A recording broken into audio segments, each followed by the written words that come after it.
There's a sealed document locked away inside the South Carolina Historical Society archives, dated March 1847, with a handwritten warning across the front that still sends chills through anyone who sees it.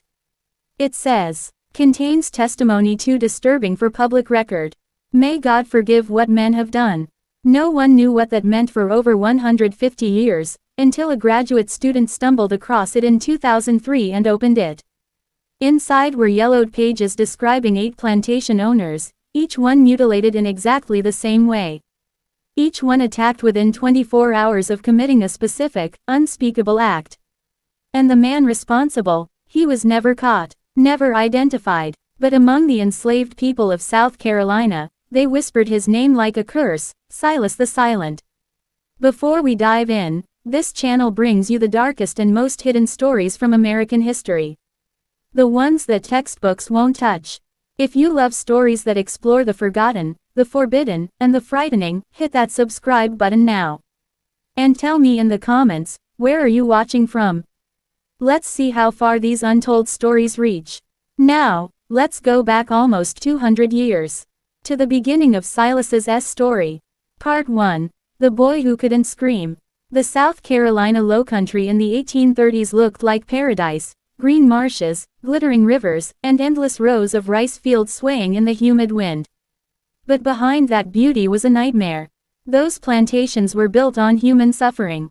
Thousands of enslaved African Americans worked in the fields, standing knee-deep in water from sunrise to sunset. The air buzzed with mosquitoes carrying malaria. The heat was suffocating. Hands bled from cutting rice stalks sharp as razors. And at the center of this cruel machine were a few white families, rich beyond measure, living in mansions built on pain. One of those families was the Rutledges, near Georgetown, South Carolina. And in 1815, a child was born there to a woman named Patience. She was enslaved, forced to work in the rice fields. Her son was named Silas. The plantation records described him as mulatto, meaning his father was white. That one detail would change everything. In the twisted social order of slavery, a child with a white father was still enslaved, but it also meant he was a constant reminder of his mother's violation. Some masters saw those children as trophies. Others saw them as stains on their pride. Either way, they suffered twice. Silas grew up in a world designed to break him.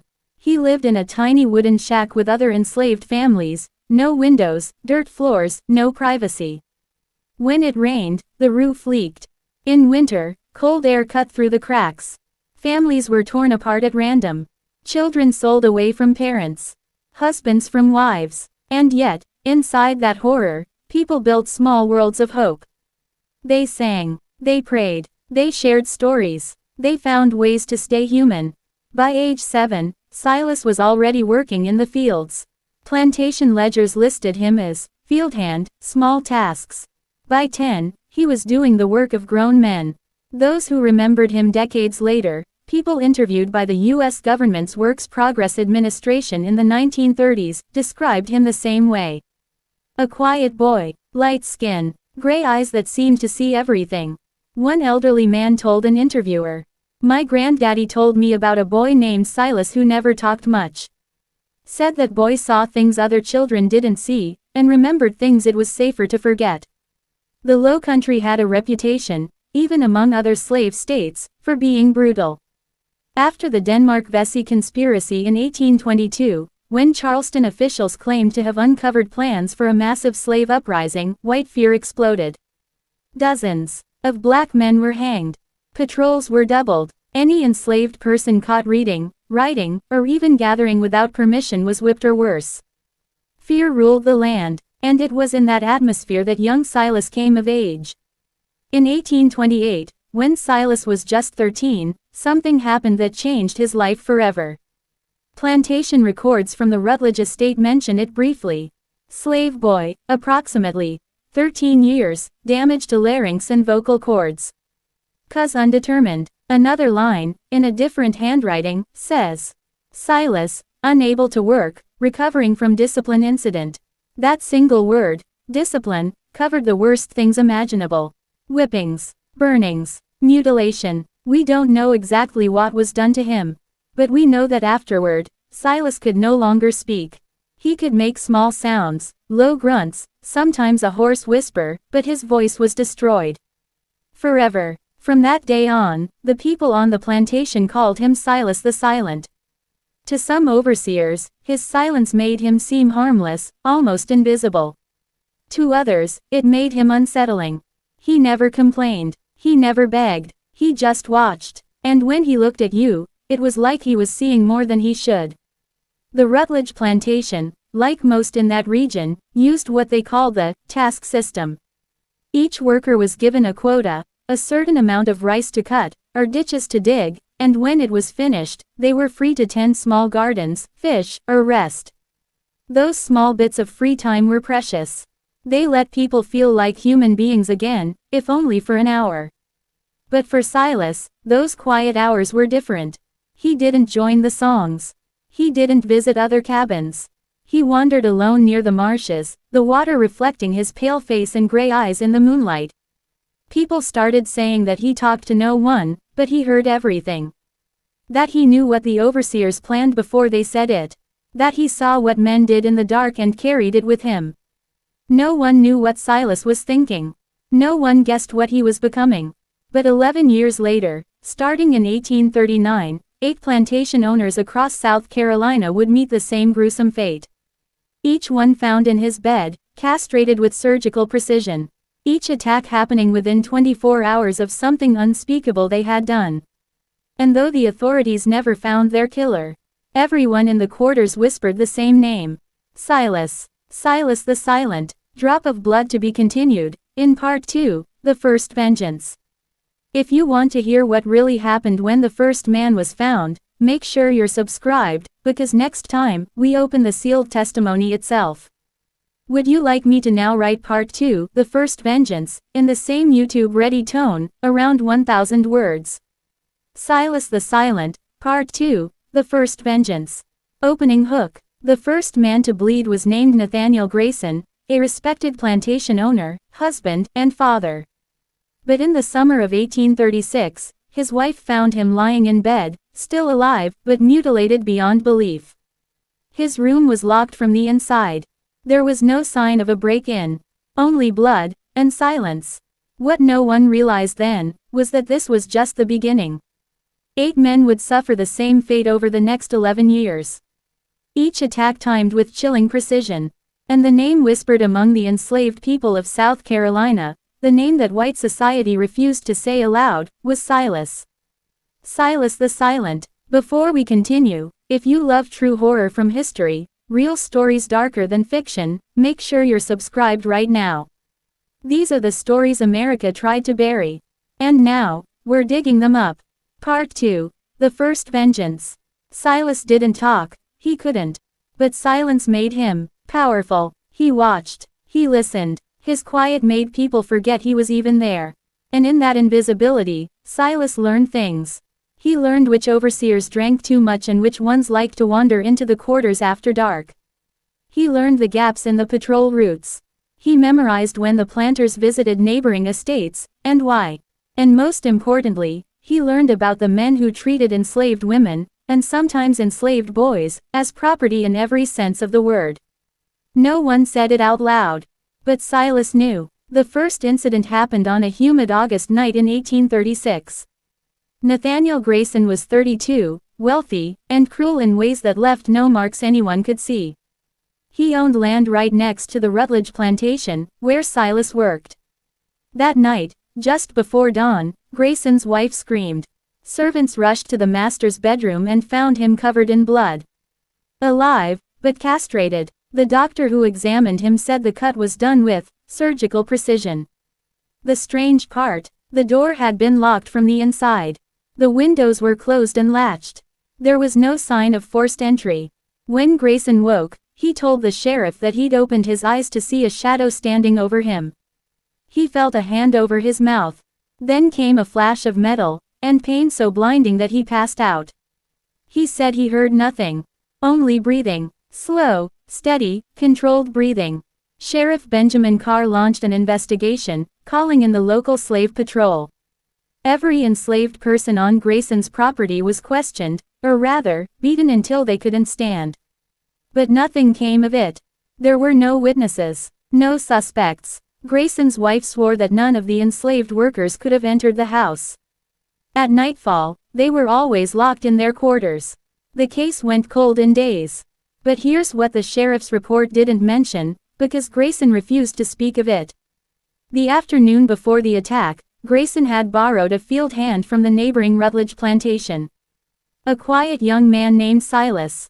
He was helping repair a rice mill on Grayson's property. When the day ended, it was too dark to send him home, so Grayson told his overseer to let Silas sleep in a storage shed near the main house.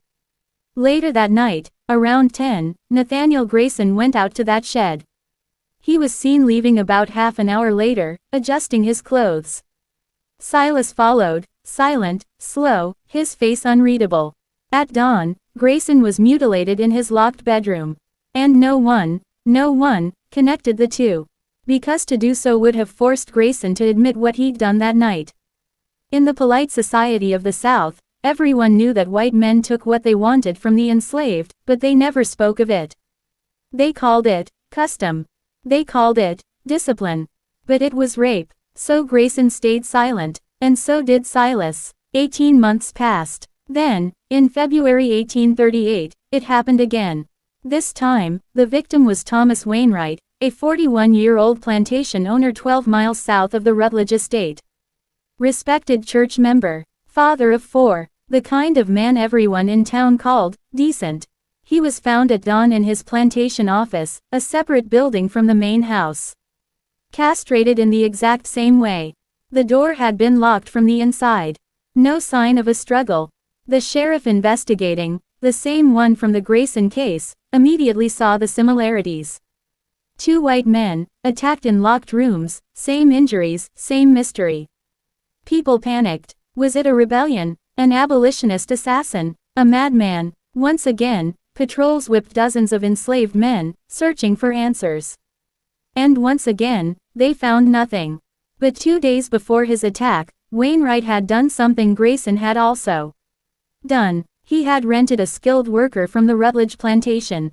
That man was Silas. Silas had become known for his carpentry, and for never speaking. He worked 3 days at Wainwright's estate, repairing outbuildings. He slept in a tool shed, locked at night, eating meals brought by the plantation cook.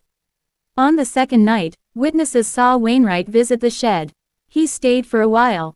When he left, he looked disheveled. Silas said nothing, as always. The next day, Silas finished his work and returned to the Rutledge estate. The day after that, Thomas Wainwright was found in his office, mutilated and unconscious. And still, no one put it together. Because in their minds, an enslaved man, especially one who couldn't speak, couldn't possibly plan something like this. They couldn't imagine him capable of intelligence, let alone vengeance. But Silas didn't need imagination. He had memory, and he had patience. By 1840, there were 4 victims. Grayson, Wainwright, Edmund Talbot, Henry Prescott, all wealthy, all from the same 20-mile stretch of South Carolina's Lowcountry. All attacked in locked rooms. All mutilated the same way. And every single one of them had rented Silas in the days before their attack. To white society, Silas was invisible, a piece of equipment, passed around for labor. To the people in the quarters, he was something else. A whisper, a warning. Years later, an elderly woman who had lived through that time told a researcher. Greater than, we knew there was somebody making those white men pay. Didn't know for sure who, but there was talk about a man who couldn't speak. A man who moved like a shadow. Folks were scared of him, but not like they were scared of evil. More like they were scared of a storm. You knew it was coming. You knew it was powerful. And you just tried to stay out of its way. By the early 1840s, the fear among the planters was suffocating. Doors were locked tight, pistols kept under pillows. Some masters doubled their overseers. Some stopped renting out enslaved workers altogether. But none of it mattered. Because Silas didn't need permission to move anymore. He had learned how to vanish. And he was far from done. Drop of blood to be continued, in part 3, The Doctor's Secret.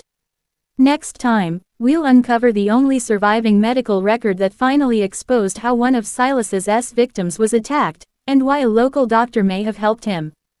If you're hooked, hit like, subscribe, and tell me in the comments. Do you believe Silas the Silent was real, or something else entirely? Would you like me to continue with part 3, The Doctor's Secret, 1000 words, same tone and pacing? The Ghost of Rutledge, part 3, The Silent One. Hook. They said he couldn't speak. They said he was harmless. But when the nights grew still and the dogs refused to bark, men started dying without a sound. The attacks came like a shadow, swift, silent, and terrifying. No one ever heard a cry, not even a wife sleeping a few feet away. By morning, the masters were found, alive, but broken. Their bodies told stories their mouths refused to speak. At first, no one connected the crimes. Each plantation handled its own fear in silence. Sheriff Carr, a weary lawman from Charleston County, began to suspect a pattern. But every time he tried to coordinate with nearby towns, the rich planters pushed back. They didn't want their shame exposed. They didn't want the world to know that someone, something, was hunting them. The newspapers whispered about violent incidents on the Lowcountry plantations. The South Carolina Gazette printed short reports, never full stories. No names, no details, just enough to feed the rumors. Meanwhile, in the quarters where the enslaved lived, another story spread in secret. They spoke of the Silent One, a spirit of vengeance who made cruel men pay. The whispers passed from mouth to mouth, hidden in songs and coded prayers. But celebration was dangerous. After each attack, the patrols came, white men with guns and rage, smashing homes, beating anyone they suspected. So the people stayed quiet. They knew justice had come, but they also knew the price of speaking it aloud. Silas moved among them like smoke. He worked, ate, and slept without a sound. He was neither friend nor enemy to anyone. Just there, a ghost wearing a man's skin. His mother, Patience, had died of fever years before. He had no family left. No one remembered hearing his voice, not even as a child. Some said he'd been born that way. Others whispered that someone had taken his voice from him. Old Joshua, who once cut rice beside him, told a story years later to a government man in 1936. He said, Silas wasn't like other folks. He'd work till his hands bled, never made a sound. Overseers like that thought he was broken, but those eyes, Lord, those eyes, made you feel like you were standing over deep water. You look too long, and you drown. The Rutledge family, the ones who owned Silas, thought him perfect. He never talked back, never complained, never spread gossip. He couldn't. They trusted him completely. He was their ideal slave. Obedient, productive, silent. But silence can be a weapon. Silas had learned the rhythm of their world, the schedules, the habits, the blind spots. He knew when the overseer's boots crossed the yard. He knew which nights the master sneaked into the slave cabins. He knew everything, and because he could not speak, they forgot he was even there. By 1842, 6 men had fallen victim to the unseen attacker. The names whispered through the rice fields: Finch, Hammond, Rutledge, and others. Each man had once held power. Now they trembled in their own homes. The Charleston Mercury finally demanded action. They called for militia patrols, offered money for information, blamed madmen, or runaway slaves. But nothing worked. No one wanted to admit the truth. All the victims had shared the same sin. They had all used their power to violate the helpless. And now, something, or someone, was punishing them in return. Their pride kept them silent. To tell the sheriff what really happened before the attacks meant confessing to crimes of their own. So they said nothing. Their silence became Silas's shield. Then came the night that changed everything. On the Hammond plantation, a woman named Dinah saw what no one else had dared to see. Dinah was 34, born into slavery, sold twice. She knew the cost of seeing too much. House servants always did. They slept close enough to hear the whispers, the fights, the footsteps. Knowledge was dangerous. It could get you whipped, or worse, sold away from everyone you loved. That night, The house was still. The moonlight fell across the wooden floors like thin silver blades. Dinah lay half awake in her small kitchen room when she heard it. A single creak on the staircase. She knew that sound. Every step in that old house had a voice of its own. This one was cautious, careful, someone trying not to be heard. Her heart hammered. Every instinct screamed, stay in bed. Pretend you didn't hear it. But something pulled her up. Maybe fear, maybe fate. She lit a small candle and shielded it with her hand. The flame flickered, trembling like her heartbeat. She peered into the hall. There, at the top of the stairs, stood a figure. Tall, lean, moving slow, deliberate, like a hunter stalking his prey. Dinah froze. Her breath caught in her throat. She thought she was watching a murder unfold. The man turned slightly, just enough for the candlelight to touch his face. And Dinah saw him, Silas, the mute carpenter from the Rutledge plantation. He'd been working here for 3 days, repairing the porch and doors. She dropped the candle. The flame died. In the darkness, she heard the soft whisper of a door opening upstairs. Then, silence. By morning, Charles Hammond was found in his bed. Alive, but ruined. No one could describe what had been done to him, only that he would never walk, speak, or act as a man again. Dinah said nothing. She couldn't. One word from her lips, and she'd be accused of helping. But the image haunted her, the face of Silas half lit by candlelight, calm and cold as a shadow. She knew what she had seen. And she knew the danger of knowing it. Because the Silent One was still out there. And the masters of South Carolina were running out of nights. To be continued in Part 4. Would you like me to craft Part 4 next in the same cinematic YouTube style, about 1,000 words, opening hook plus cliffhanger ending? The Ghost of Rutledge, Part 4, The Witness. Hook. Dinah had seen his face. The Silent One, the man everyone feared but no one believed was real. Now, she carried a secret that could destroy her, or save them all. For 3 days after the Hammond attack, the plantation stayed as quiet as a graveyard. The white men rode with rifles, barking orders, kicking down cabin doors. They questioned everyone, men, women, even children, but found nothing. Charles Hammond lay upstairs, half-conscious, whispering nonsense through cracked lips. His wife, pale and trembling, told the sheriff he'd been attacked by a thief. But Sheriff Carr wasn't so sure. He'd seen this before. Same wounds, same silence, same terror. When he asked about the carpenter, Silas, the overseer said. The mute one, he's gone, finished his work and left yesterday morning. Carr ordered a search, but Silas was already miles away, walking barefoot through the marsh paths only the enslaved knew. The sheriff had no idea he was chasing a ghost. Dinah kept her secret close, pressing it deep into her chest like a stone. Every time she closed her eyes, she saw his face again. Not cruel, not angry, just calm, cold, purposeful. She'd seen plenty of evil in her 34 years. Masters who drank too much and turned violent. Overseers who treated human beings like animals. But what she'd seen in Silas's eyes wasn't evil, it was justice, old and dark as the swamp itself. Still, fear eats fast. Every day she waited for someone to accuse her. One rumor, one careless glance, and they'd hang her from the oak by the gate. Then, a week later, Sheriff Carr came back. He called her to the parlor, where he sat with his hat in his hands. The air smelled like gunpowder and old sweat. Dinah, he said softly, you've worked in this house long enough to know when something don't make sense. Tell me straight, did you see anything that night? Her mouth went dry. If she spoke, she'd die.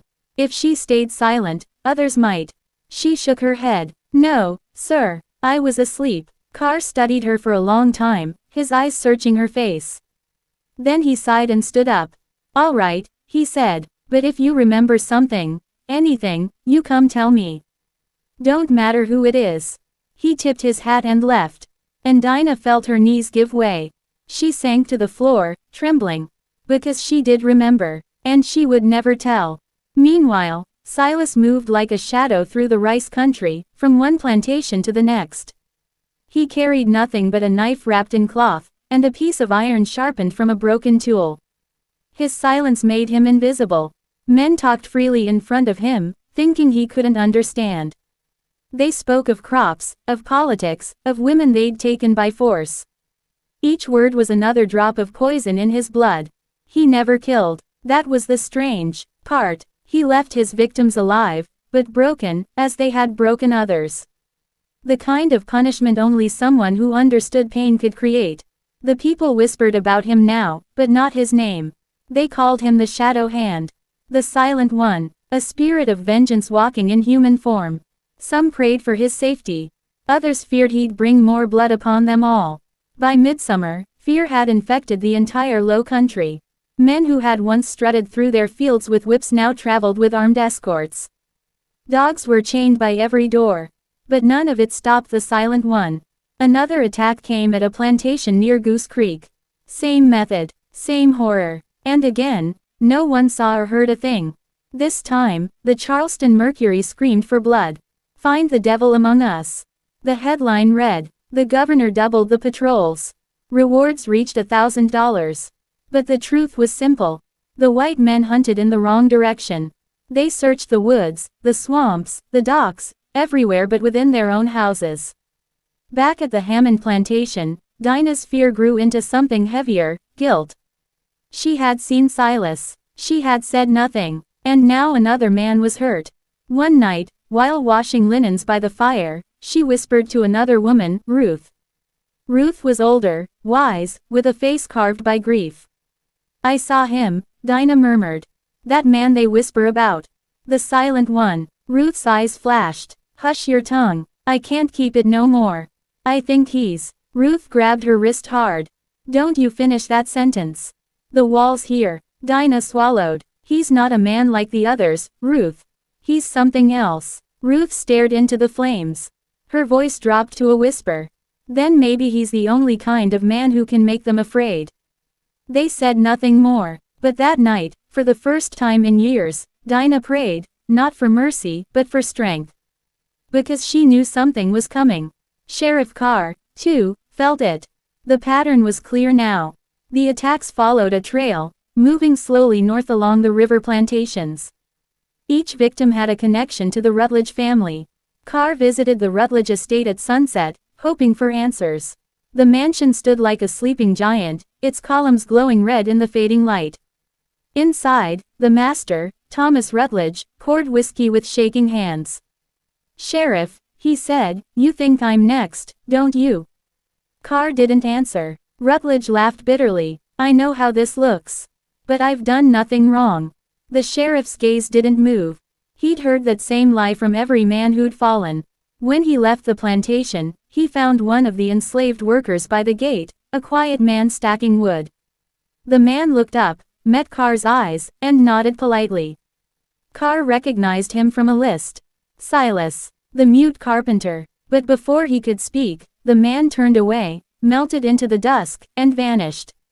A chill ran down the sheriff's spine. The air felt too still. Even the crickets had gone silent.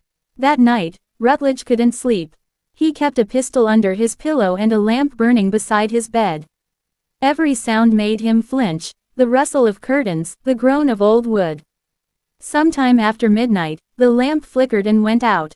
Darkness swallowed the room, and from the corner came the softest whisper, like breath through broken glass.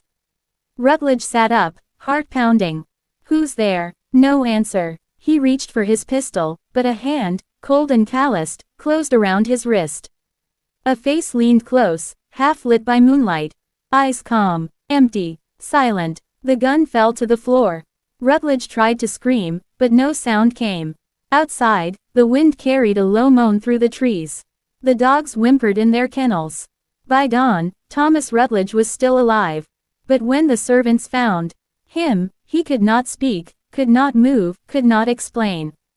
Only stare, wide-eyed, at the open window where a single muddy footprint led into the night. To be continued in Part 5. Would you like me to continue with Part 5 now? Same 1,000-word horror historic YouTube style with hook and cliffhanger. The Ghost of Rutledge, Part 5, The Price of Silence. Hook. By dawn, the master of the Rutledge plantation couldn't speak anymore. His voice was gone. His pride, cut away like the rest of him. And for the first time, the fear wasn't only among the white men. It was among the people too, because when vengeance walks too long in the dark, it can start to forget who deserves its hand. The sun rose over the rice fields, but the day felt wrong. A mist hung low over the water, thick and heavy, swallowing the world in gray silence. The overseers didn't shout their usual commands. The workers didn't sing. Even the birds stayed quiet. Everyone had heard. Master Rutledge had been found in his bed, alive but destroyed, his manhood taken, his voice gone, his eyes wild with terror.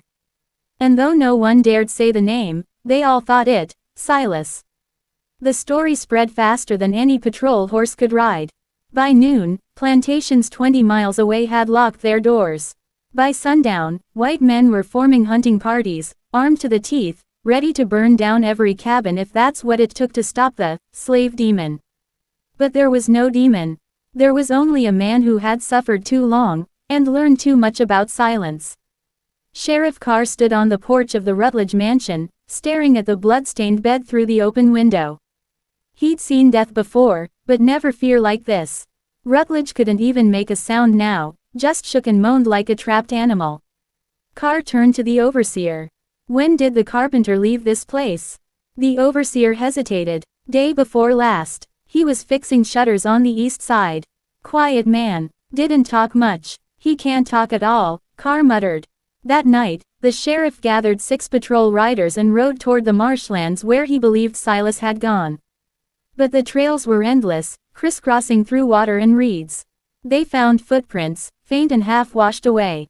They found a piece of rope, a rusted knife handle, an old cabin burned to ash. But no man. By midnight, Carr called it off. He looked out over the dark water and said quietly, "He's not running from us. He's waiting." Meanwhile, deep in the quarters of the Rutledge plantation, the people gathered in whispers. No one slept. Old Joshua, the field hand who'd known Silas since he was a boy, sat by the fire shaking his head. "I told him," he murmured, voice low. "Told him there's something broke inside that man. The kind of broke that don't heal, just sharpens." A younger man leaned closer. "You saying Silas did it?" Joshua spat into the dirt. "I ain't saying nothing, but you tell me who else can move like smoke and leave white men crying for their mamas." The women crossed themselves, murmuring prayers half Christian, half older than the Bible. They didn't know whether to fear Silas or thank him. That night, Dinah couldn't sleep either. Since the Hammond house, she'd dreamed of that silent face, those calm eyes watching from the dark. Now the dream had followed her even here. She'd been sold again. After Hammond's injury, his wife couldn't bear to keep her around, said she brought bad luck. So Dinah had ended up on the Rutledge plantation, folding linens and scrubbing floors. And now, here she was, back in the center of the storm. When she heard the news about the attack, her hands started trembling so bad she dropped a pitcher of water. She knew then, Silas had come full circle. He had returned to the place that made him. That night, she went outside to the well. The moon hung low and red, like an open wound in the sky. And as she bent to draw water, she froze. Across the yard, near the line of trees, a figure stood motionless. Her breath caught in her throat. He was there, Silas. She wanted to run, but couldn't. He wasn't looking at her. Just watching the house, his face calm, his hands still. "Silas," she whispered, though she knew he couldn't hear her voice. He turned slightly, the moon catching the side of his face. And for the first time, she thought she saw something behind that blank expression, sorrow. A deep, endless sorrow. Then he vanished into the shadows like he'd never been there at all. The next morning, the sheriff returned with 20 armed men. They dragged every enslaved person into the yard. Men, women, children. They demanded names. No one spoke. Carr pointed his pistol at Joshua. "Tell me where he is." Joshua didn't flinch. "Even if I knew, you wouldn't live to see him." The sheriff struck him with the butt of his gun. Blood spilled. Still, the old man said nothing. By afternoon, 3 men had been whipped.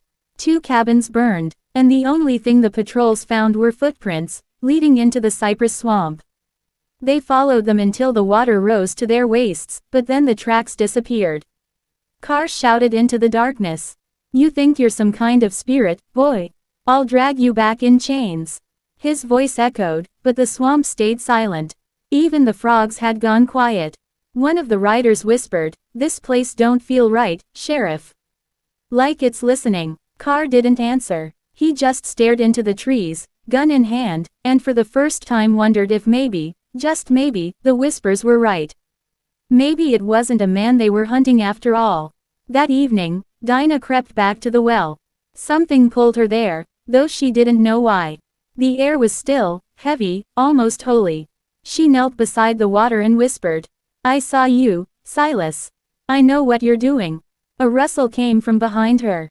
She turned, heart pounding, and saw him again, standing at the edge of the woods.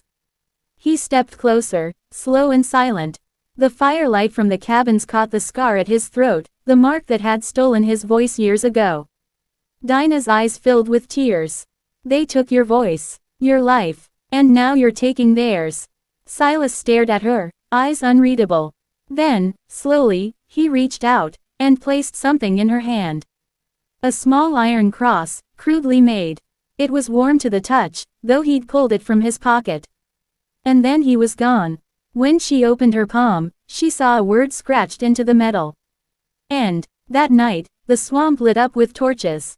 The sheriff had found a fresh trail. They rode hard into the darkness, dogs barking, men shouting. The wind howled through the cypress trees. Somewhere out there, the silent one waited. But what none of them knew, what not even Dinah yet understood, was that the story of Silas was no longer about revenge. It was becoming something else. Something ancient, something that didn't stop when blood was paid. Because vengeance, once awakened, doesn't sleep. To be continued in Part 6. Would you like me to continue with Part 6, the next 1,000-word chapter, the turning point where the sheriff's hunt turns into horror and Silas's legend begins to spread beyond the plantations? The Ghost of Rutledge, Part 6, The Swamp of Whispers. Hook. The men who entered the swamp that night never came back whole. Some returned without their minds. Some without their souls. And one, without his skin. Because the swamp had learned Silas's silence. And begun to speak for him. The night the riders entered the swamp, the moon was gone. Thick clouds smothered the sky, and the air felt alive, buzzing, heavy, and full of something watching. Sheriff Carr rode in front, his pistol drawn. Behind him, 20 men followed, their torches flickering like dying stars. The dogs pulled on their leashes, whining low, refusing to go deeper. But Carr had no patience for fear. "Move," he barked, and they moved, into the mouth of the cypress trees. The swamp swallowed them whole. The ground turned soft beneath the horses' hooves, sucking at them like quicksand. Frogs croaked once, then went silent.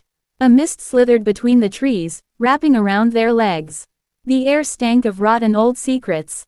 One of the riders, a boy no older than 17, looked around and whispered, "Sheriff, maybe we should wait till daylight. Ain't natural in here." Carr spat. "You scared of shadows, boy? We're hunting a man, not a ghost." But even as he said it, he didn't sound sure. For hours they searched. Nothing but water, mud, and the slow creak of the swamp. Then the dogs stopped, growling, ears flat. A smell hit them, iron and death. Carr lifted his torch. There, hanging from a cypress branch, was one of their own horses. Gutted clean, its body swayed gently, eyes glassy, tongue blackened. The boy screamed. Another man crossed himself. Carr just stared, jaw tight. "Cut it down," he ordered. "And keep moving." But the men didn't want to move. One whispered, "Ain't no man could lift a horse that high." Carr didn't answer. He couldn't. Far back in the line, the youngest rider, Elias Finch, heard something behind him. A slow, wet footstep. He turned, shining his torch. Nothing. He turned back, and froze. A figure stood in the water 10 feet away. Still, tall, head tilted slightly to one side. "Silas," Elias croaked. The figure didn't move. Elias raised his torch higher, just enough to see the face. Or what was left of it. The skin looked pale, stretched tight like parchment, eyes hollow black. The torch sputtered. Elias opened his mouth to scream. And the flame went out. The scream that followed made every rider turn. When they reached him, Elias was gone. Only his hat floated on the surface of the water, spinning slowly in the torchlight.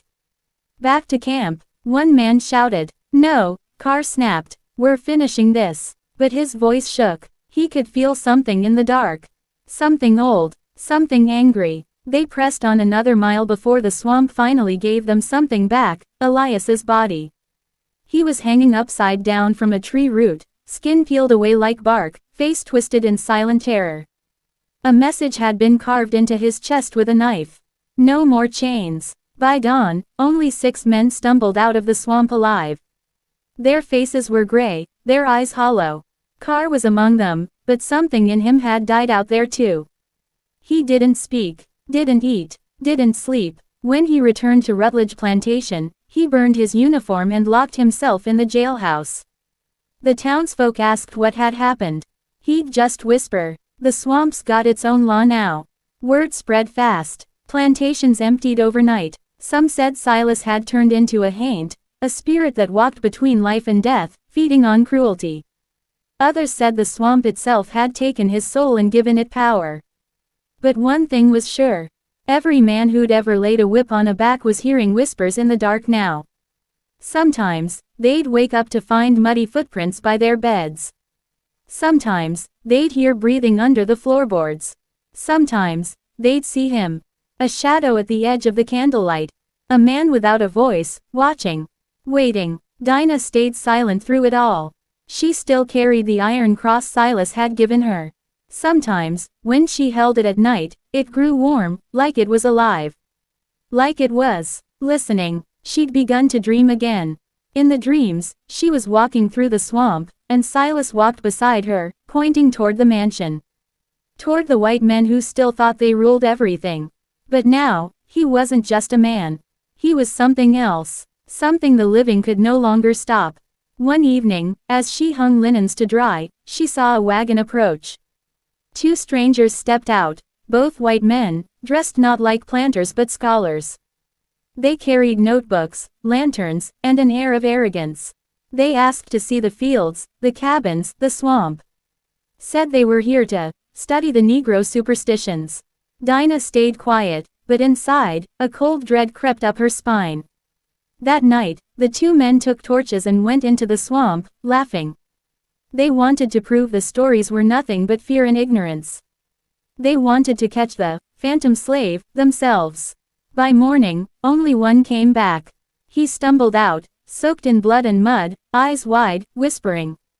He don't bleed no more, he just watches. Then he dropped dead at the church steps. The preacher declared it the work of the devil. The old folks said it was justice.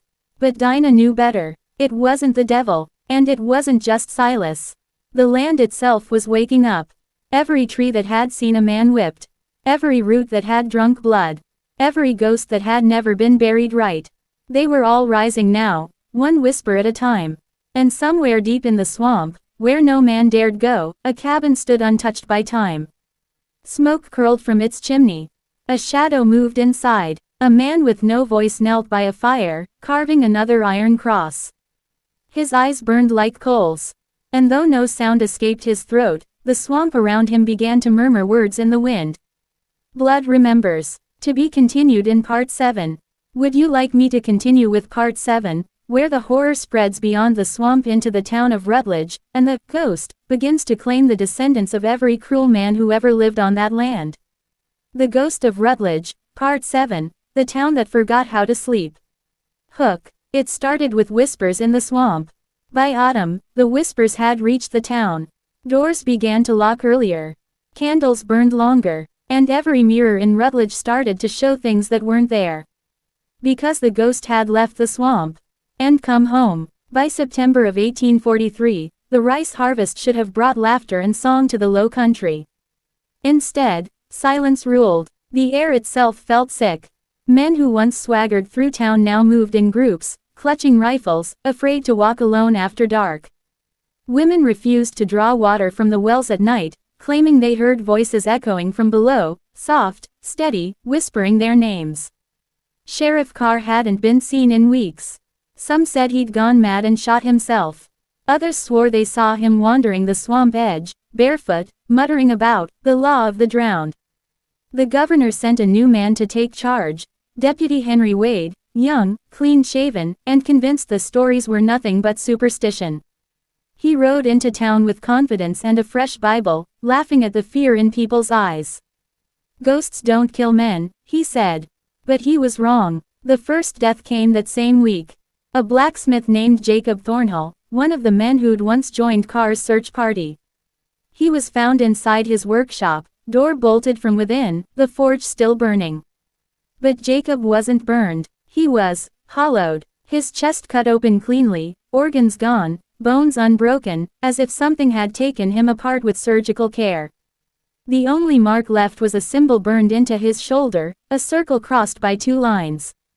No one recognized it. No one dared to, except Dinah. When she saw the mark, her blood went cold. It was the same one Silas had carved into his tools, the mark of his iron crosses. She told no one. As fear spread, the church bell began to ring at strange hours, sometimes midnight, sometimes dawn. Each time it rang without a hand touching it, someone was found dead before sunrise. People started calling it the ghost's toll. By October, 9 had died. All white, all men, and every one of them carried scars on their backs, the kind left by a whip. It was no longer vengeance. It was balance. Dinah's nights became restless. The iron cross around her neck grew heavy, humming softly like a trapped heartbeat. When she prayed, she felt Silas's presence close, but not as before. He was changing, or maybe, the land was changing him. One night, she dreamed of the swamp again, its waters black and glassy. Silas stood in the middle, chest bare, his eyes two burning holes of red. He reached into the water, pulled out something glowing and alive, a heart. And then, he turned to her and said, without sound, "They built their world on our pain. Now the ground remembers." When she woke, she found muddy footprints leading from her door to the river. Deputy Wade grew desperate. He organized patrols, arrested enslaved men without reason, and posted guards outside every plantation. But the killings didn't stop. One night, his guards heard someone crying near the courthouse. They found a little boy sitting on the steps, trembling. He said he'd seen a man standing by the well, whispering. "What did he say, son?" Wade asked. The boy looked up, eyes glassy. "He said the dead don't forget." When the boy lifted his hands, they were covered in swamp mud. That same night, the town's last candle factory caught fire. Flames shot up like screams, lighting the sky blood red. As the townsfolk ran to put it out, they saw something moving in the smoke. A figure, silent, watching, then gone. When dawn came, they found the factory owner, Mr. Harlan, dead near the riverbank, his face half buried in the mud. His mouth was open, full of swamp water. No sign of struggle, just drowned where no water should be. On his chest, carved deep into the flesh. For Patience. The town froze. Everyone knew that name. Patience had been Silas's mother, the woman who died of fever, working Harlan's fields. The past had come to collect its debt. By November, no one dared to say Silas's name aloud. The few who did claimed their voices went hoarse for days after, as if the air itself refused to carry the sound. The preachers held all-night vigils. The planters packed wagons and fled north, leaving their lands abandoned. But no one escaped the curse. Not really, because the whispers followed them, through the woods, across rivers, into their new homes. Men reported waking to find swamp water on their floors, or hearing the soft creak of a rope swinging somewhere above their beds. Even the animals changed. Dogs refused to bark. Crows gathered in hundreds on rooftops, silent, staring west, toward the Rutledge swamp. As if waiting for something to rise. One night, during a fierce storm, Dinah felt it. A deep vibration in the earth, like thunder under the soil. She stepped outside, lightning flashing over the fields. The rice paddies rippled as though something was moving beneath them. A shape, massive, slow, human, rising from the ground. The air grew thick with a smell of iron and moss. And then, from the heart of the storm, she saw it. A faint, flickering light in the direction of the swamp. The same cabin, still burning, still alive, her cross burned against her skin. And for the first time, she heard Silas's voice inside her mind. It's not over, Dinah. They think it ended with blood. But blood is only the beginning. Days later, a wagon rolled into town, carrying the governor's seal. Inside sat Major Leland Grayson, a man known for crushing slave uprisings in Georgia. He promised to cleanse the region of superstition. He brought soldiers, guns, dogs, fire. He also brought something else. A black iron mask, forged to silence men who spoke rebellion. When Dinah saw it, she realized the truth. The curse had never been about revenge. It was about memory, and the mask was the next thing the swamp would reclaim. That night, as Grayson's men marched toward the swamp with torches high, Dinah fell to her knees, clutching the iron cross. Silas, she whispered, tears falling. Don't let them burn you again. A low rumble answered. The wind shifted. The torches flickered and died. From the edge of the trees, something moved. Dozens of shadowed shapes, faces pale, eyes hollow, mud dripping from their clothes. Not living, not dead, marching behind Silas. The enslaved, the forgotten, the wronged. The Ghost of Rutledge was no longer alone. To be continued in Part 8. The soldiers enter the swamp, and what they find will change the legend forever. Would you like me to continue with Part 8, where the soldiers confront Silas's army in the swamp, the most terrifying, supernatural battle of the series? The Ghost of Rutledge, Part 8, The March into the Swamp. Hook. When the soldiers came for the swamp, they didn't expect a battle. They expected a cleanup. But by the time the sun rose, half of them were gone. The other half would never speak again. Because the swamp remembers. And that night, it called back its dead. Major Leland Grayson rode at the front of his column, 20 soldiers, 3 hounds, and a preacher too frightened to pray out loud. The governor had given him one order: find the killer, burn the swamp, and restore order. Grayson was proud, disciplined, and utterly without imagination. The perfect kind of man to die first in a ghost story. They left town just before sunset, torches swaying, boots squelching in the wet earth. Locals watched from behind shuttered windows, crossing themselves as the men disappeared into the trees. Every generation in the Lowcountry had heard the same warning. Don't walk the swamp at night. It's not the darkness that kills you. It's what remembers your name. But Grayson laughed at superstition. Ghosts don't bleed, he said. He'd soon find out he was wrong. By midnight, the air had turned heavy and strange. The swamp pressed in close, thick vines, tangled roots, water black as tar. The torches barely cut the fog. The hounds began to whine, refusing to move forward. The preacher muttered that the ground felt hungry. Grayson barked, keep formation. But the formation was already breaking. The men were hearing things, whispers that sounded like voices from home. One soldier said he heard his mother calling. Another claimed he saw a child standing waist deep in the water, smiling. Grayson snapped, you're seeing tricks of light. Except there was no light. Then came the smell, not death, not rot, but iron. Blood in the air. They reached the clearing around 1 a.m. And there it was, the old Rutledge cabin, half burned, leaning like a dying man, yet somehow still standing. A faint glow came from inside.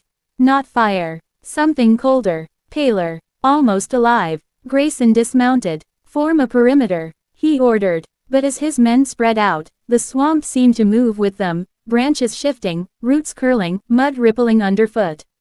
Something unseen was breathing with the rhythm of the earth. Then one soldier screamed. A hand, pale, swollen, slick with black mud, had reached out from the ground and grabbed his ankle. He fired his rifle, blowing a hole in the earth, but more hands followed, clawing their way out. Men began to shout. The preacher dropped his Bible. And from the darkness between the trees came the sound of chains dragging. They emerged slowly, as if waking from centuries of sleep. Dozens of figures, men, women, children, all covered in mud and moss, their eyes glowing faintly white. Some still wore shackles. Others carried farming tools rusted with time. Their movements were jerky but purposeful, their silence deafening. The soldiers fired. Bullets tore through them, but the figures kept walking. They didn't bleed. They didn't fall. They just kept coming. Grayson shouted, "Hold your ground." But his men were already running. One tripped in the mud and was dragged under, screaming. Another's torch went out, and something took him in the dark with a sound like tearing cloth. The preacher tried to pray, "Deliver us from evil," but his voice turned into a gurgle. He was pulled backward into the water, bubbles rising where his body sank. Then, from the doorway of the ruined cabin, Silas appeared. He was not the same man anymore. His skin was ash-gray, his eyes burned like coals in a dying fire, and his throat, once scarred and twisted, glowed faintly with red light, like metal in a forge.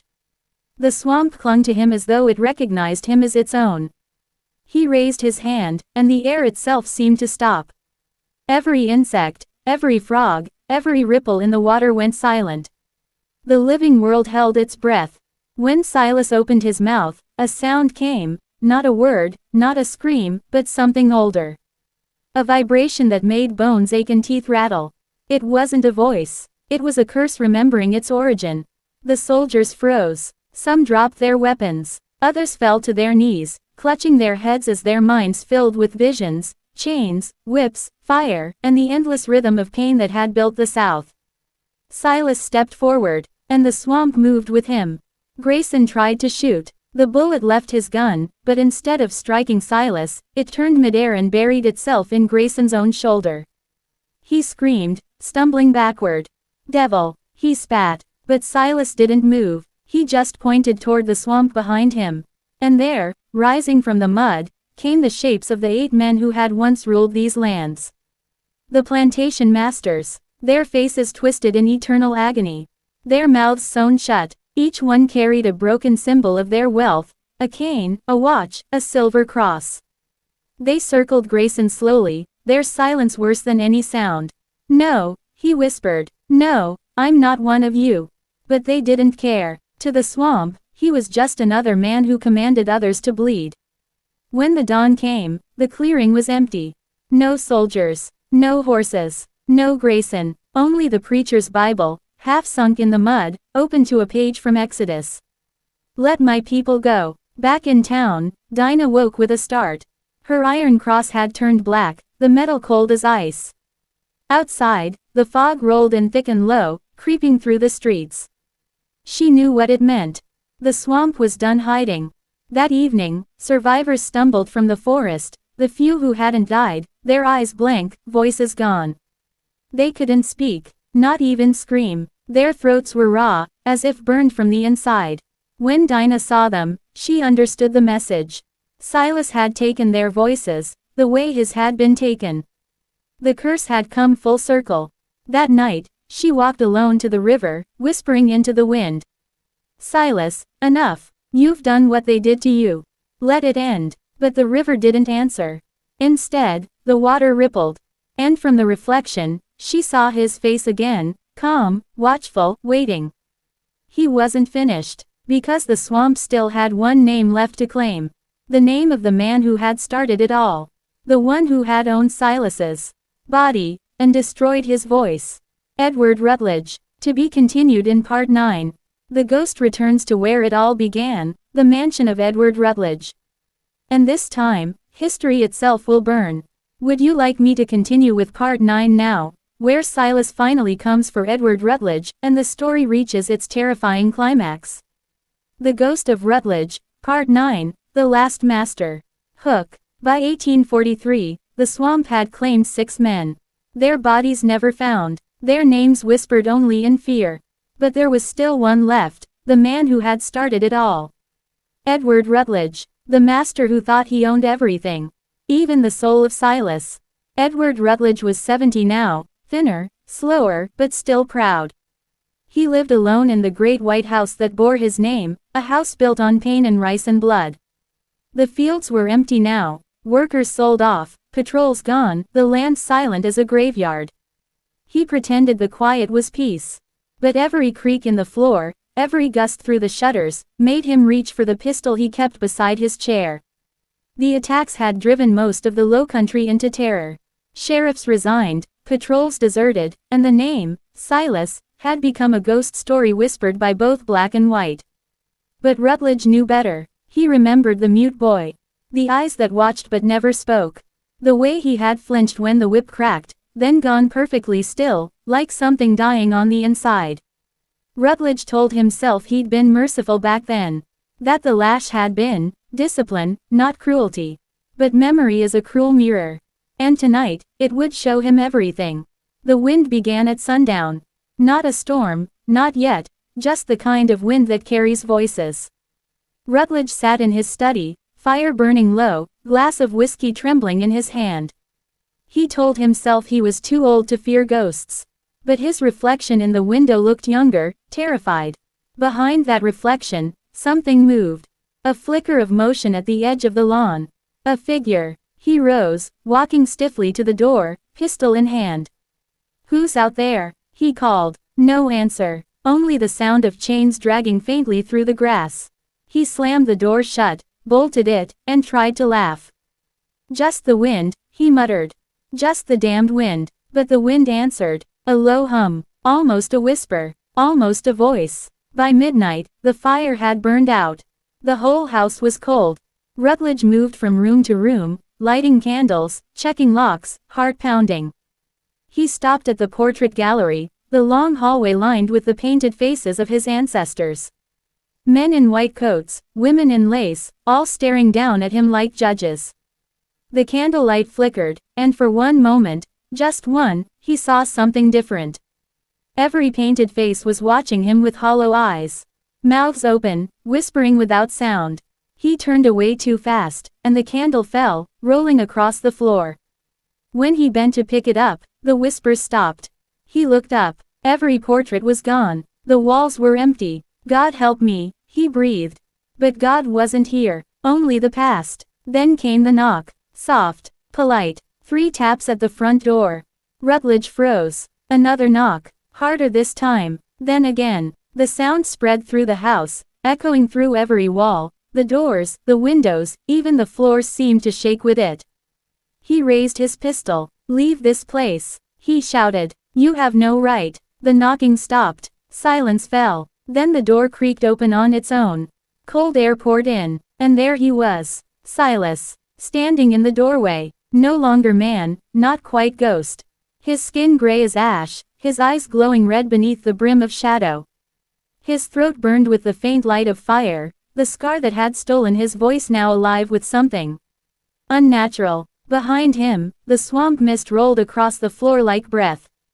Rutledge stumbled backward, the pistol shaking in his hand. "Stay back," he cried. But Silas didn't move. He only looked, the same way he had looked all those years ago, quiet, knowing, unblinking. Rutledge fired. The shot rang through the house, tearing a hole through the air. The smoke cleared. Silas was gone, but when Rutledge turned, he was standing behind him. The pistol dropped. "Why?" Rutledge whispered. "Why me? Why now?" Silas said nothing. He stepped closer, his eyes locked on the old man. Rutledge felt the air grow heavy, thick with something invisible, the weight of years of screams. "Do you think I don't remember?" Rutledge said, voice cracking. "You were a boy. You were property. I fed you. I clothed you." He stopped when he saw Silas raise his hand. In his palm appeared a knife, small, curved, shining faintly like moonlight on water. Not metal, bone, the blade of justice carved from the swamp itself. Silas touched it to his own throat, tracing the old scar. Then he pointed the knife toward Rutledge. "No," Rutledge whispered, falling to his knees. "You can't. You're not human." The wind howled through the house, rattling the walls.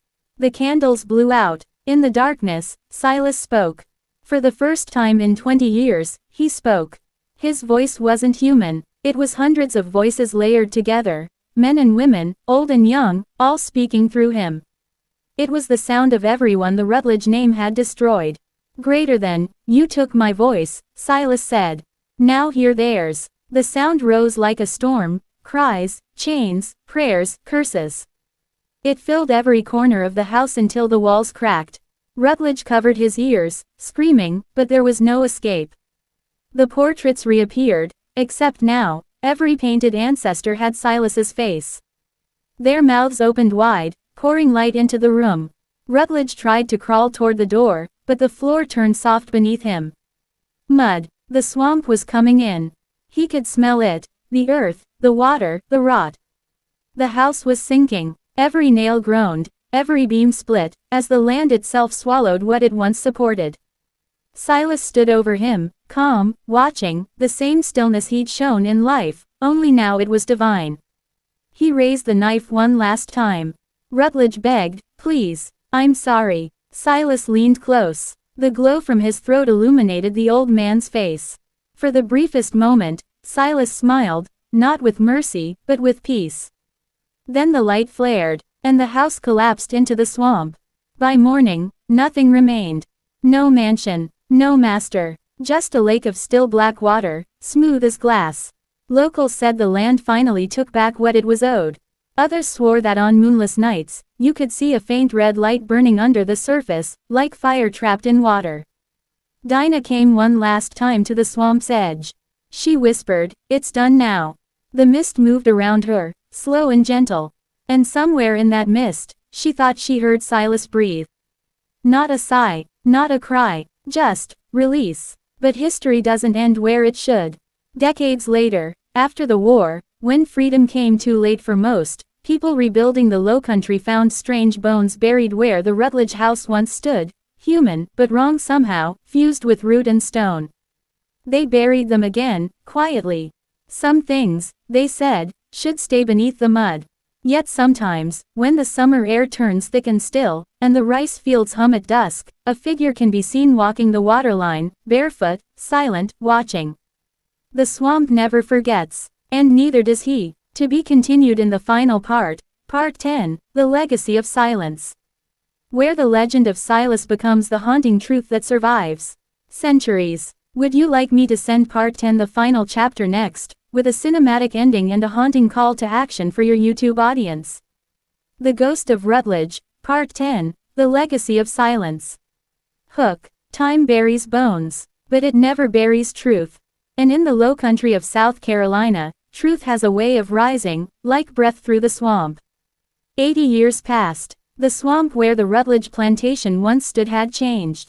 What was once a grand estate of rice and cruelty was now a place of reeds and memory. Locals called it the Hollow. Few dared to cross it. Those who did claimed to hear whispers rising from the water, not words, but hums, deep and rhythmic, like work songs half remembered.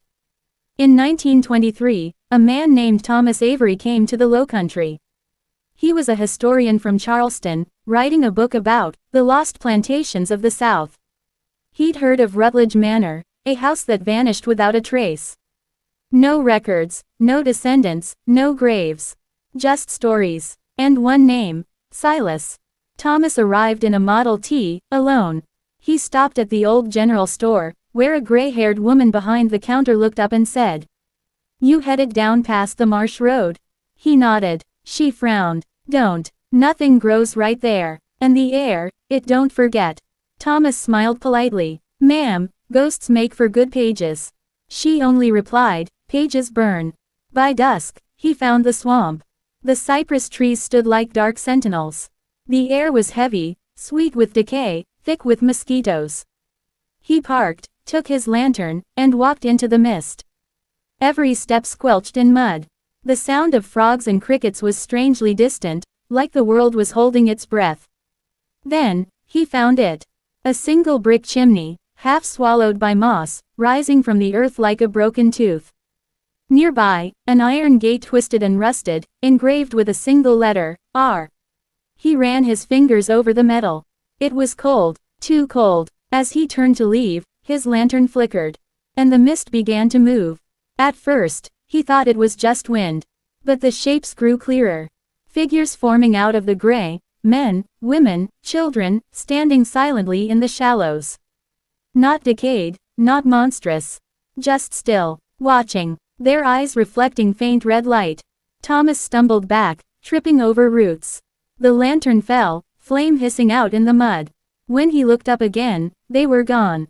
Only the whisper remained. It came from everywhere. A low, deep hum, a song without words. It wrapped around him, pulling him deeper into the fog. And through it, a single figure began to take shape. A tall man, barefoot, coat torn, throat glowing faintly red. Silas. Thomas couldn't move. The air felt thick, alive, pressing down on his chest. He stammered, "You're him." Silas said nothing. He reached into the water, lifting a small, rusted object, a locket. He opened it and showed Thomas what lay inside, a lock of hair, and the carved initials SR. Thomas swallowed. Silas Rutledge. Silas's eyes met his.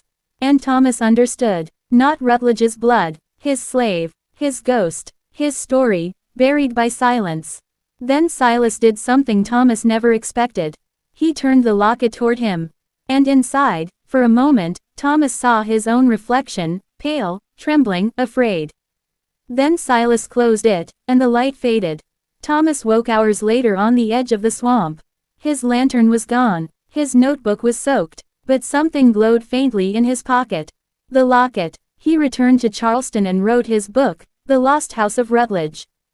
But he never published it. Every time he tried to write the ending, the ink bled on the page. Words twisted, letters ran like tears. So he left it unfinished. He died in 1937. The locket was found in his study, still damp, though it hadn't rained in weeks. Inside were the same initials. But beneath them, someone, or something, had carved a new line. Greater than, the silence keeps us. The story frees us. Years turned into decades. The swamp remained untouched. Locals said lights moved there at night, red, soft, steady. Others heard humming when fog rolled in, like invisible hands still working the fields that no longer existed. Then, in 2023, a group of archaeology students came to film a documentary about the lost plantations of South Carolina. They set up camp near the hollow. Drones, cameras, microphones, everything ready for the shoot. Their leader, Ava Brooks, found the legend of Silas in an old newspaper clipping. "Slave ghost haunts former rice fields," it read. She laughed, calling it good folklore. That night, they filmed near the waterline. At 11:32 p.m., their audio caught a faint sound, humming. Male and female voices, layered like waves. One by one, their equipment began to fail, cameras freezing, batteries draining. The last recording captured Ava whispering, "Wait, do you see that? A figure in the mist. Tall, still, eyes glowing faintly red." Then, static. The screen went black. A month later, the footage was recovered from a half-sunken camera found by fishermen. The video was incomplete, corrupted. But in one frame, just before the cut, Silas could be seen standing at the water's edge. Behind him, dozens of faint faces watched, the forgotten souls of Rutledge Plantation. The sound, that same low hum, growing louder, until it filled every frequency. The documentary was never released. The files were locked away in the university archive. But sometimes, late at night, guards say they hear the hum echoing through the old stone halls. And if you ever visit the Lowcountry, if you drive down Marsh Road after midnight, you'll find the air gets heavy, the ground soft. You might hear the wind move through the reeds, carrying that same rhythm. Not music, not crying, just the work song of the forgotten. And maybe, just maybe, you'll see him. Silas, standing in the water, lantern glow in his throat, eyes fixed on the horizon. Guarding the place where pain became peace. Where silence found its voice. Because some ghosts don't haunt out of anger. They haunt to be remembered. They haunt to remind the living that history never dies, it only waits for someone brave enough to listen. Drop of blood, the end drop of blood. If this haunting story of the Ghost of Rutledge sent chills down your spine. Skull, don't let Silas's story be forgotten. Right finger subscribe for more historic horror tales rooted in truth. Fire share this video with someone who loves dark legends. Speech balloon and comment below, do you believe some ghosts protect the past, or punish the present?